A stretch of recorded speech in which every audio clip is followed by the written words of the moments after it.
The year was 1913.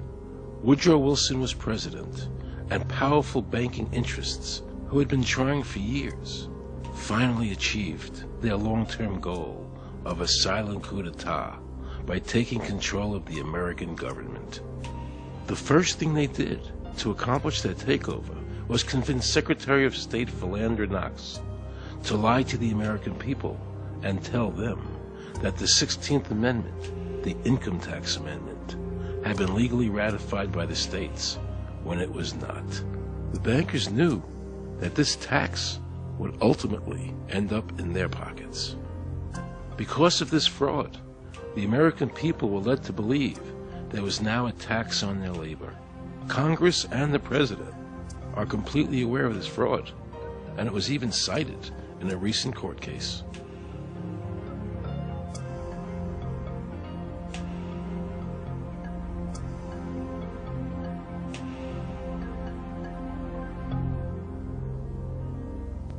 That very same year, the bankers committed their second and by far the most diabolical fraud ever perpetrated on the American people by bribing senators to pass the Federal Reserve Act without the required constitutional amendment.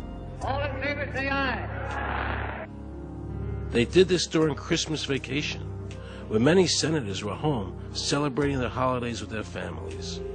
And that's how the unconstitutional Federal Reserve Act came into being. They were very clever, and they understood that whoever issued the money for America would control the government. The bankers won, and the American people lost, because most politicians will sell their soul for $1.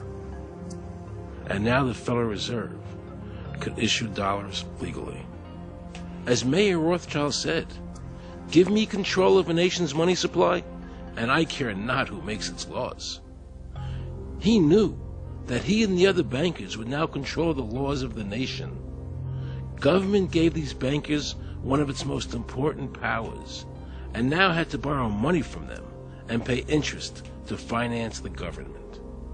So the American people were forced to lower their standard of living and pay a graduated income tax to the government, just so the government could give these bankers more profits.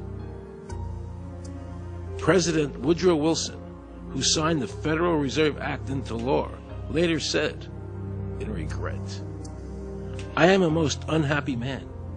I have unwittingly ruined my country. A great industrial nation is now controlled by its system of credit. We are no longer a government by free opinion, no longer a government by conviction and the vote of the majority, but a government by the opinion and duress of a small group of dominant men."